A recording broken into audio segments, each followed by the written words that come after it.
समाचार निकला था कि अच्युताष्टक श्री स्वामी वल्लभाचार्य जी का लिखा हुआ। अच्युताष्टक वल्लभाचार्य जी का नहीं है, बल्कि मधुराष्टक वल्लभाचार्य जी का।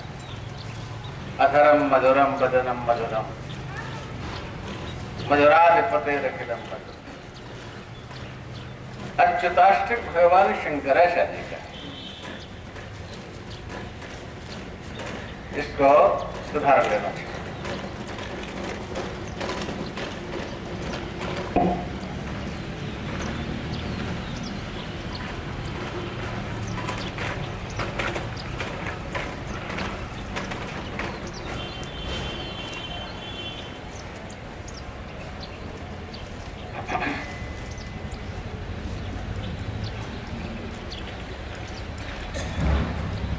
सारे संसारे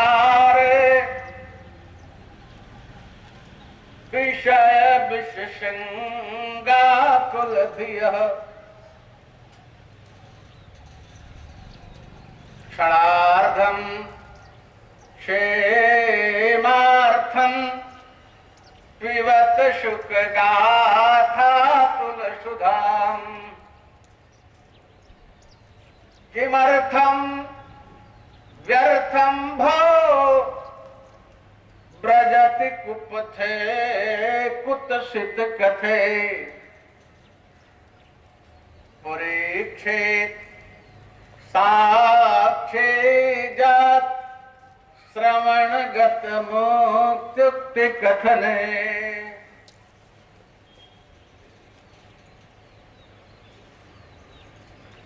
भगवान व्यास जी लिखते हैं कि ये असार संसार में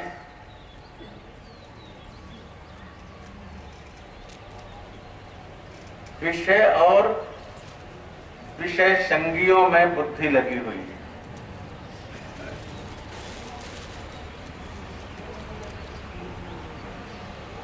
थोड़ा सा विचार करने के बाद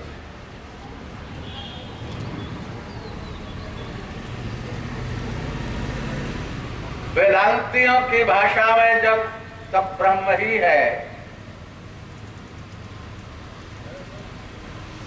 सर्वम खर्विदम ब्रह्म, भगवत्पाद शंकराचार्य भी कहते हैं। अभी अभी कल मंगलाचरण के प्रकरण में सुने हैं, भगवान व्यास जी भी मंगलाचरण में लिखते हैं जन्माद्यतो न्यादितश्चार्थेष विज्ञस्वराट्। इस जगत का जन्म आदि जिससे होता है, मरते से मतलब। तो भगवान और यूं कहे ब्रह्म से उत्पन्न होने वाला यह संसार असार क्यों है? भगवान व्यास जी ने इसको असार संसार क्यों लिखा, असारे संसार क्यों लिखा?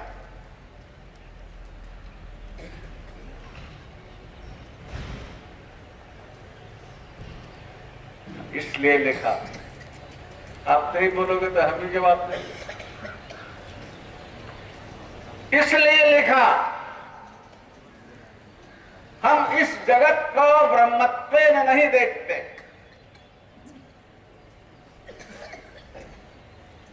आचार्य लोग कहते रहे सर्वम खल्विदं ब्रह्म इदं दृश्यमानं यत्किंचित् तत्सर्वं ब्रह्मैव।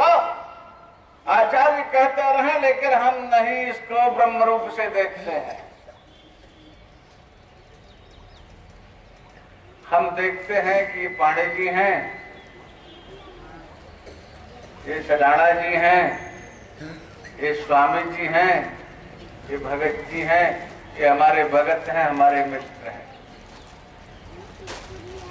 और अगर इनके अतिरिक्त कोई हमको दो ठी बात सुना दे तो हम कहेंगे हमारा शत्रु है।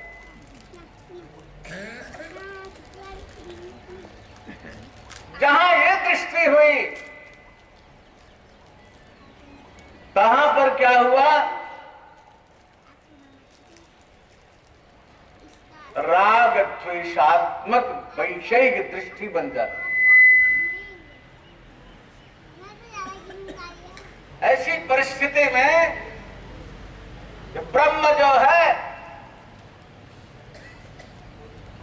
जब का त्यों संसार दिखने लग जाता है, और संसार जब हमारे लिए दुख का कारण होता है तो वो असार तो है ही है।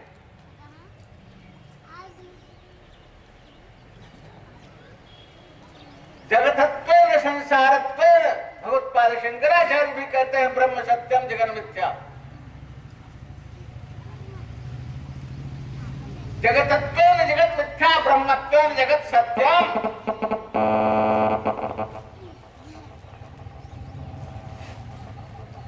जगत ब्रह्मत्वेन जगत सारस्वरूपम।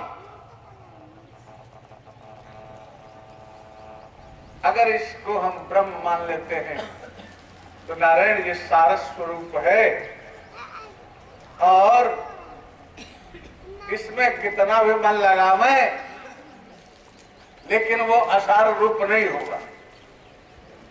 लेकिन हम जगत को, संसार को जगत रूप में देखते हैं तो हमारे लिए असार हो जाता है। कब विवेक जब हमारे में उदय होता है तब, नहीं तो ये जगत सत्य प्रतीत होता है।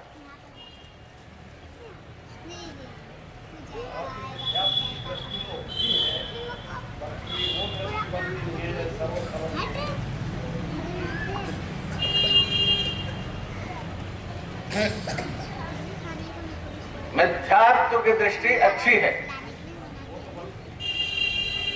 अच्छा, लेकिन ब्रह्म मानने में जब ब्रह्म हमको दिखाई पड़ेगा तो तब मिथ्या कैसे हो जाए? बहुत चीज दिखाई पड़ रहा है, जो जैसा दिखाई पड़ रहा वैसा नहीं।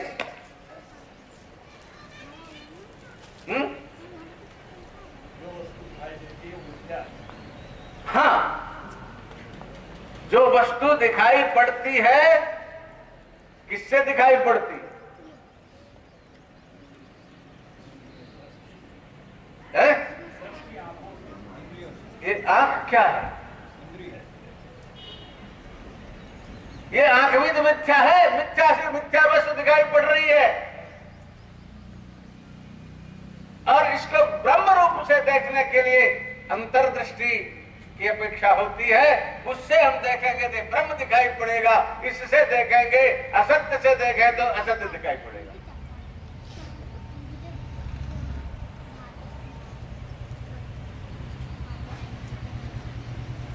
तो कहते हैं इसमें बुद्धि मत लगाओ। क्या करें? एक क्षण, क्षणार्धम 3.5 घंटा 3 घंटा कथा मत सुनो, 1 घंटा मत सुनो, 10 मिनट मत सुनो, 1 मिनट मत सुनो, 1 क्षण मत सुनो, आधा क्षण सुन लो,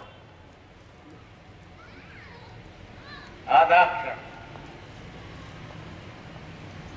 आधा क्षण हम भागवत की कथा सुन लें,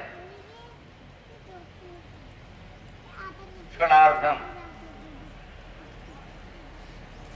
क्यों भाई, क्यों सुने?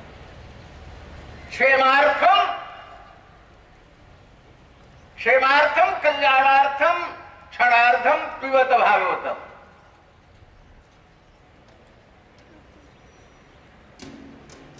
कल्याण के लिए आधा क्षण ही सही भागवत पी लो।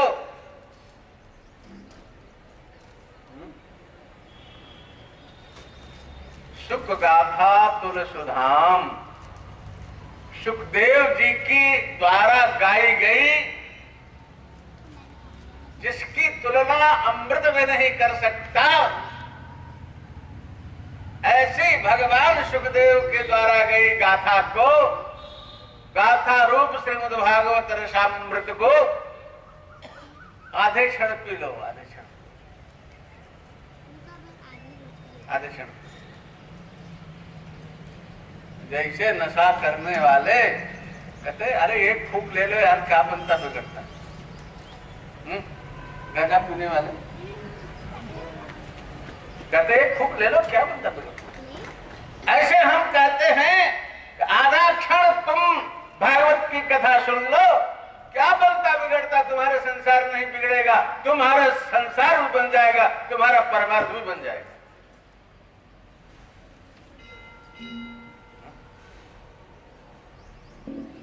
जिसकी तुलना अमृत नहीं कर सकता।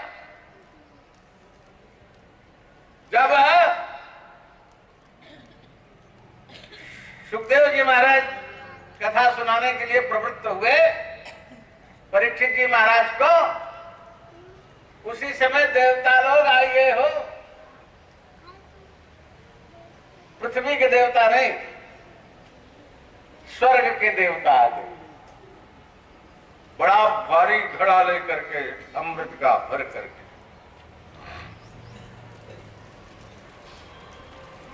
तुलसीदास सिद्ध कहते हैं आए देव सदा स्वार्थी, वचन कहें जन परमार्थी। देवता लोग आजाद समझे कि समझ लेना चाहिए कि कितने भी परमार्थ की परोपकार की बात करें, लेकिन इनका इसमें स्वार्थ है, इसमें परमार्थ कुछ नहीं। देवता लोग सदा स्वार्थी होते। नारायण सुखदेव जी ने कहा होगा कि भैया क्यों आए, कैसे आए। कहा महाराज परीक्षित को मृत्यु से भय है ना, तो ये अमृत का घड़ा हम भर के ले आए, इसको खूब पेट के पिला दो, क्षणार्थम क्षेमार्थम नहीं, खूब पेट भर के पिला दो। और ये भागवती कथा हमको सुना दो। सुखदेव जी महाराज जरा सा भी देवताओं की प्रशंसा नहीं करते। कहा तुम तो बड़े परोपकारी हो भैया। अरे कहां कथा भगवान की, अब कहां ये अमृत, कौन इसकी बराबरी कर सकता है। कैसे जैसे वैसे कि कांच का टुकड़ा ले ले कोई और बढ़िया हीरा दे दे, क्वा कांचो क्वा मणिर महान, समंतक मणि कोहनूर हीरा कोई एक कांच के टुकड़े के बराबर में दे देगा।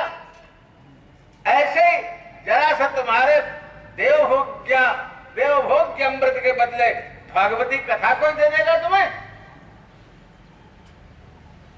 चलो किनारे हो जाओ। तो भगवान व्यास जी कहते हैं क्षणार्थम क्षेमार्थम पिबत सुख गाथा तुल सुधाम, माने जिसकी तुलना अमृत भी नहीं कर सकता।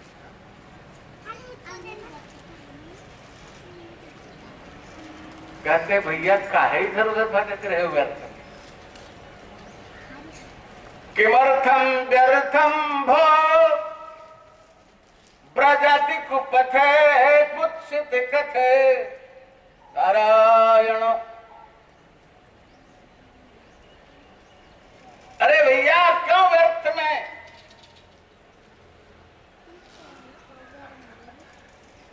कुपथ पर चलते हो,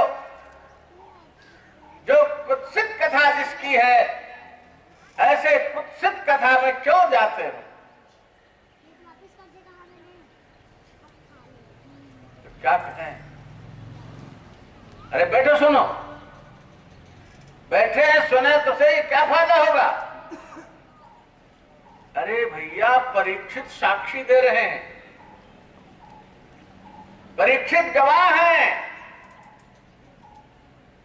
परीक्षित साक्षी जत श्रवणगत मुक्ति कथन है। परीक्षित ने कुछ नहीं किया, केवल बैठ करके सुना, इतने से परीक्षित मुक्त हो गए, गवाही दे रहे हैं, तुम भी सुनो। तुम भी मुक्त हो जाओगे। अगर ऐसा मुक्ति मिलने लग जाएगी तो कल कोई पंडाल में नहीं आवेगा, आएगा भाई?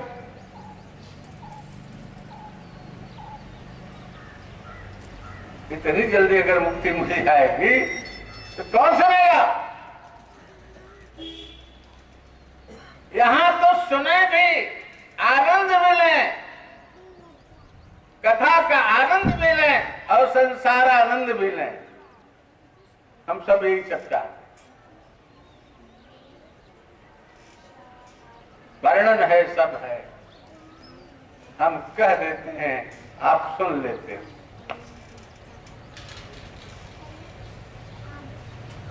जिसे मुक्ति चाहिए वो इस प्रकार से सुने, जिसे मुक्ति चाहिए वो पाणी जी के साथ सुने ना।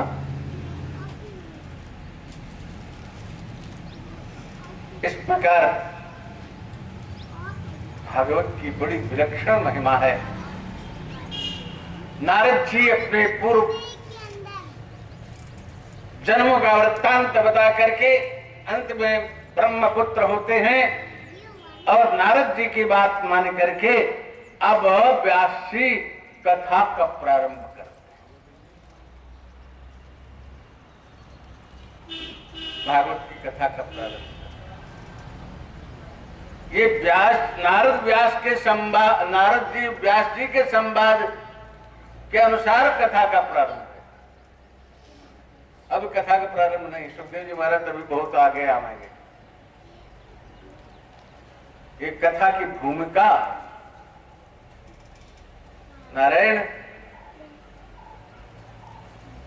महाभारत प्राय समाप्त हो चुका था।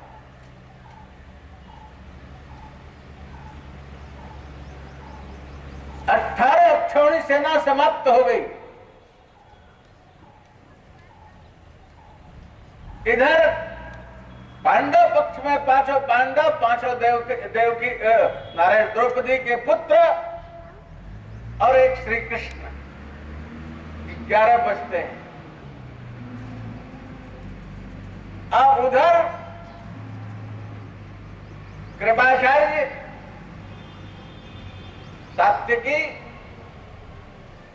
और अश्वत्थामा बचते हैं। नारायण वो क्या नाम है, दुशासन घायल पड़ा हुआ, उसकी जंगा टूट चुकी है, रणांगण में पड़ा हुआ, अभी मरा नहीं।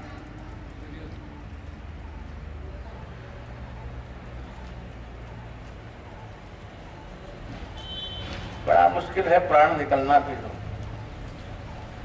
बड़े बड़े लोगों के, बड़े बड़े त्यागियों का प्राण भी जल्दी नहीं।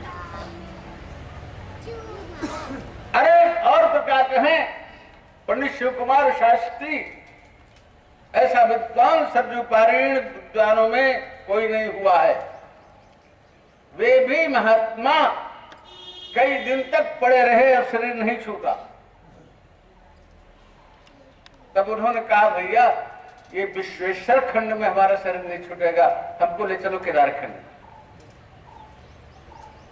तब उनको केदार घाट में काशी में ले जाया गया, तो वहां जाकर के शरीर उनका छूटा। तो जल्दी शरीर नहीं छूटता।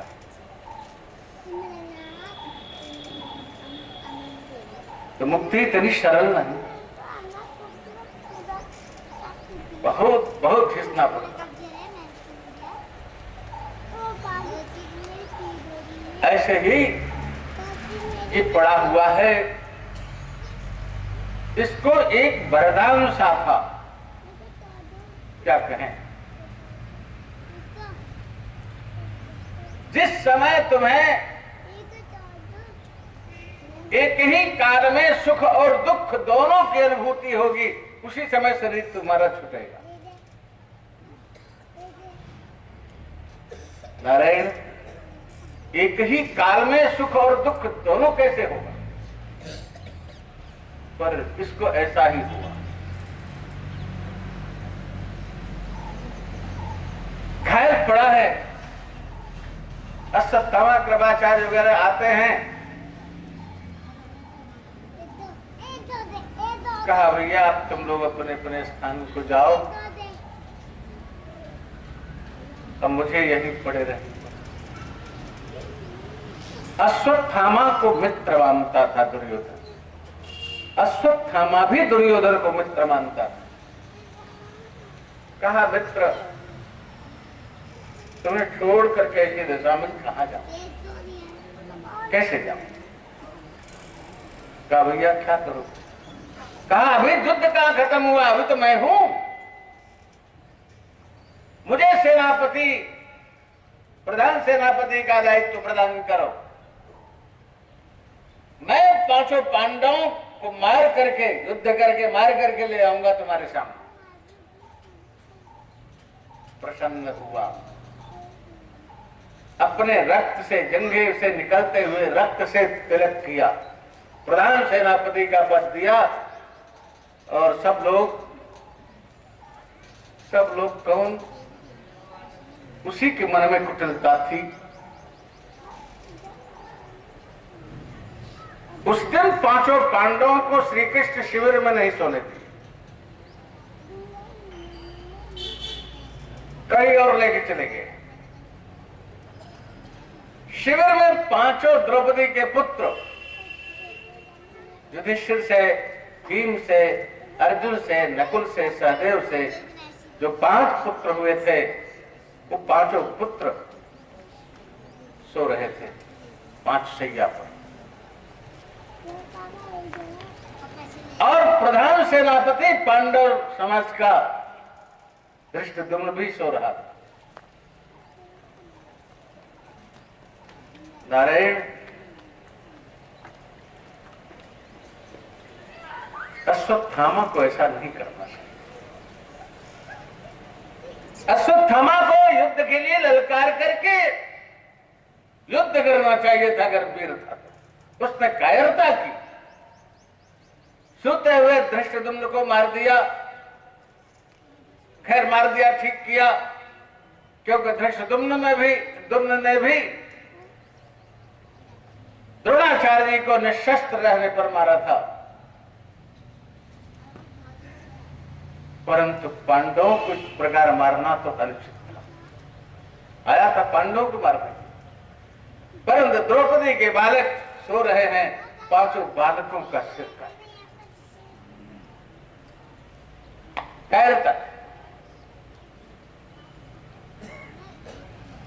और 5 बालकों का सिर चाहे डला में रखा हो, चाहे थाल में रखा हो, रख करके ऊपर से खट करके लेके आया। दुर्योधन से कहा ले तो 5 पांडवों की हत्या करके मैं ले आ रहा हूं। दुर्योधन प्रसन्न, लेकिन जब उस पर से पर्दा हटाया तो देखा तो 5 बालक। दुर्योधन ने कहा तुमने तो हमारा सत्यानाश कर दिया, ये तो हमारे बालक हैं, इनसे हमारा क्या वैर था? पांडवों से हमारा वैर था, इन बालकों से वैर हमारा नहीं है। यही तो हमें जलांजलि देते, यही तो हमें पिंडदान देते, और इनको तुमने मारा। नारायण, बस इसी दुख में दुर्योधन का दुर्योधन शेष। पहले तो पांडवों की हत्या सुन करके प्रसन्न, और फिर बच्चों की हत्या देख करके कहा तुमने तो बड़ी कृतज्ञता। दुर्योधन शांत हो जाता है। सवेरा हुआ, सब लोग इकट्ठे हुए। द्रौपदी ने अपने भाई के साथ अपने 5 पुत्रों के शव को देखा, रोदन करने लगे। प्रतिज्ञा कर लिया हमारे बच्चों की हत्या करने वाले का सिर काट करके ले आओ। अरे सभी पांडव इकट्ठे हो गए, श्री कृष्ण भी हैं।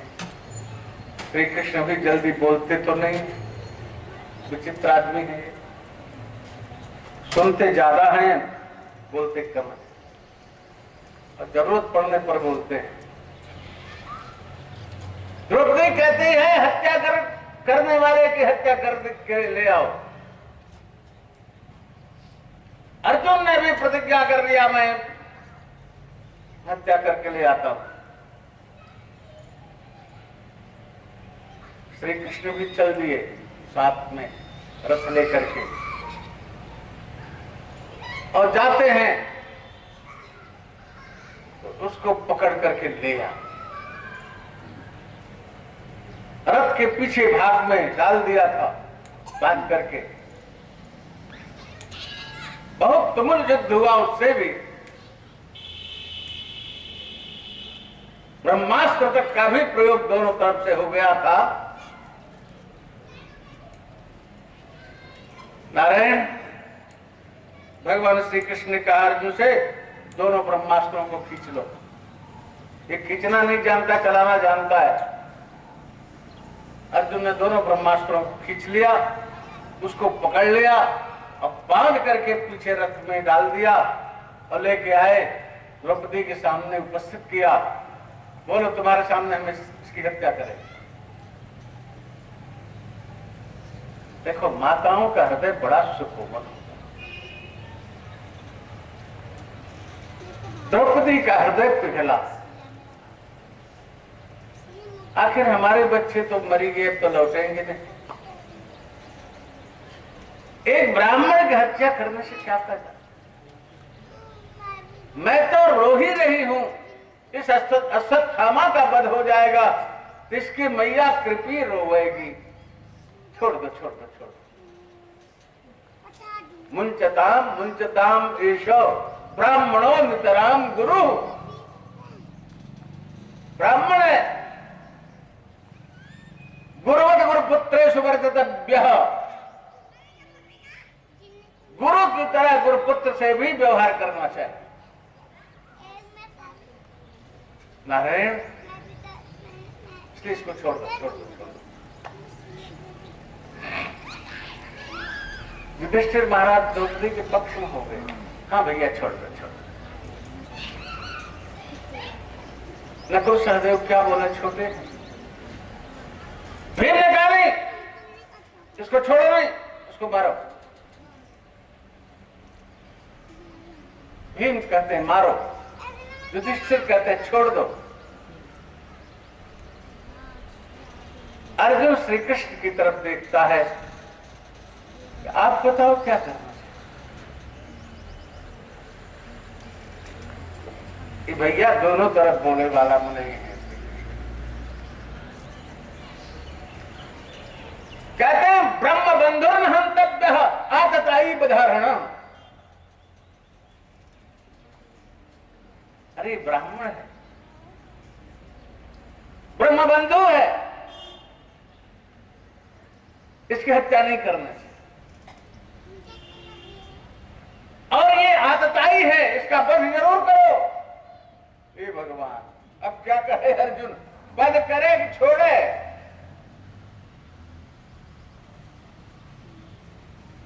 दोनों बात कहते हैं, ब्रह्म बंधुर्न हंतव्य आतताई बधारण। नारायण,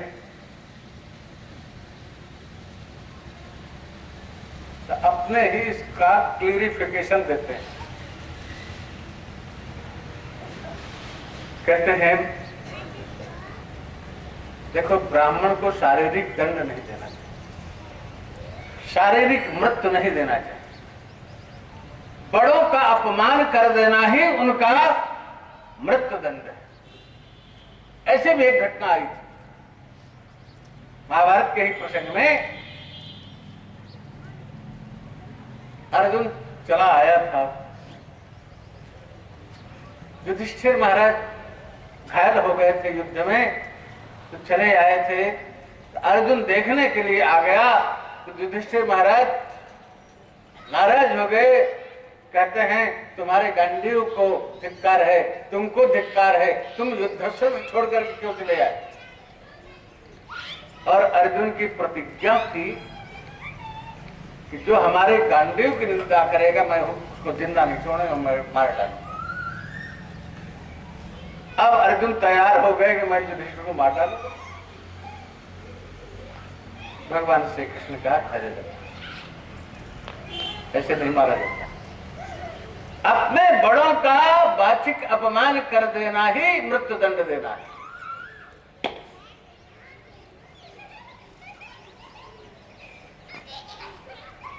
तो तू शब्द से संबोधित किया अर्जुन ने युधिष्ठिर महाराज, तू शब्द से संबोधित करके और दो अगड़म बगड़म कुछ कह सुन करके फिर उसको ग्लानि हुई, मैंने अपने बड़े भाई को तू कह करके। भगवान ने सबका समाधान किया, युधिष्ठिर की रक्षा हुई, गांडीव की महिमा की रक्षा हुई, अर्जुन की प्रतिज्ञा पूरी हुई, अर्जुन फिर युद्ध में प्रवृत्त हो गए। ऐसे ही यहां कहते हैं ब्राह्मण का शारीरिक दंड नहीं होता है, मृत्यु नहीं होता, मृत्यु दंड नहीं दिया जाता। आज भी शायद किसी ब्राह्मण को जल्दी मृत्यु दंड तो नहीं दिया जाता, दिया जाता है, किसी को घटना कम प्रतीत होती हो आतताइयों का मृत्यु दंड बंद है और ब्राह्मण की कौन। हमारे कितने आतताई बंद पड़े हैं और उनकी क्षमा याचना याचिका पेंडिंग पड़ी हुई है और उस पर कोई विचार नहीं हो रहा है, मौज से मस्ती कर रहे हैं। जाने दो, ऐसे दुष्टों का नाम लेना भी पाप ही है। नारायण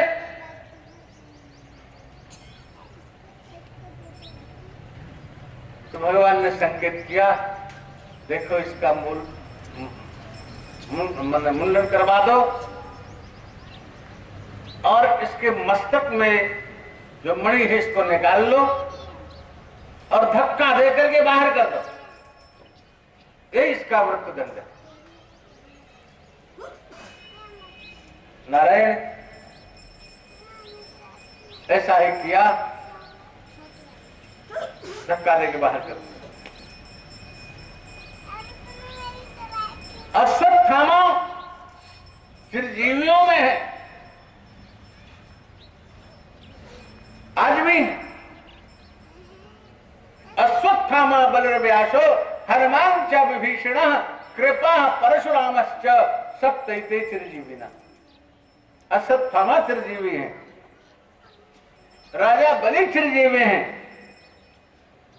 भगवान व्यास चिरजीवी हैं, हनुमान जी चिरजीवी हैं, विभीषण चिरजीवी हैं, कृपाचार्य चिरजीवी है, अभी भी कृपाचार्य हैं, और भगवान परशुराम चिरजीवी हैं। अश्वत्थामा अब भी हैं, नर्मदा किनारे विचरण करते रहते हैं, अमरकंटक से लेकर के भड़ोस के क्षेत्र तक।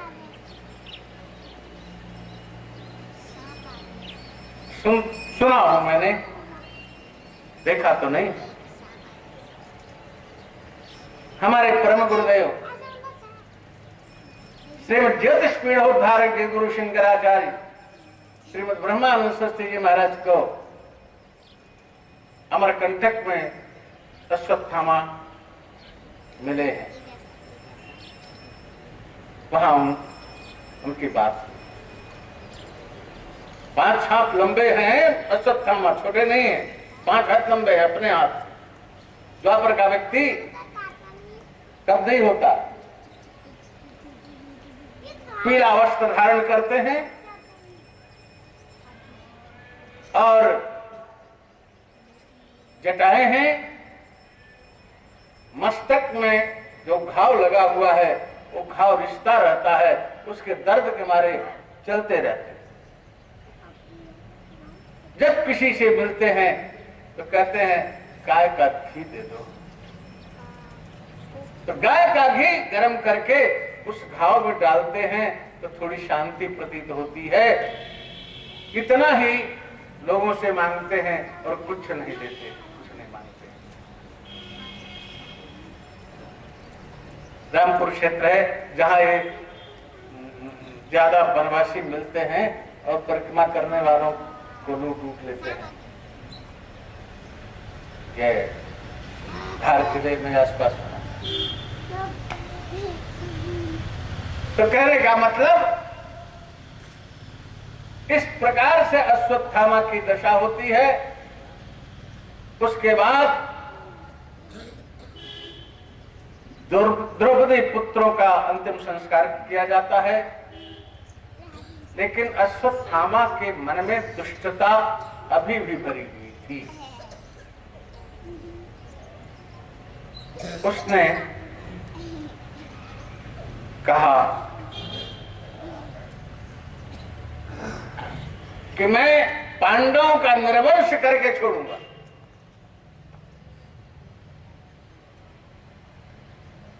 और उसने उत्तरा के गर्भ में अभिमन्यु का अंश जो बढ़ रहा था उसको मारने के लिए क्या कहते हैं, ब्रह्मास्त्र चला दिया। भगवान द्वारिका जाने के लिए युधिष्ठिर का राज्यारोहण हो चुका था। भगवान द्वारिका जाने के लिए तैयार हो गए थे,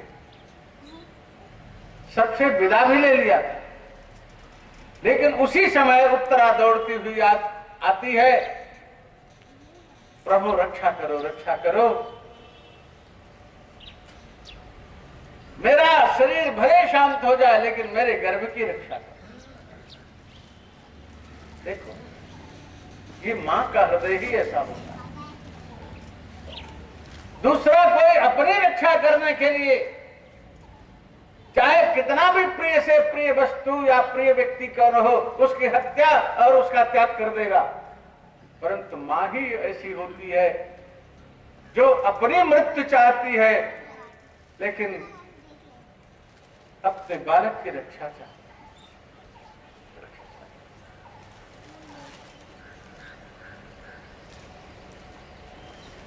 क्यों?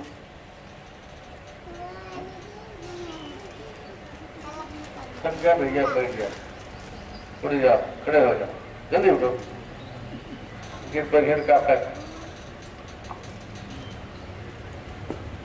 प्राण लो बैठे।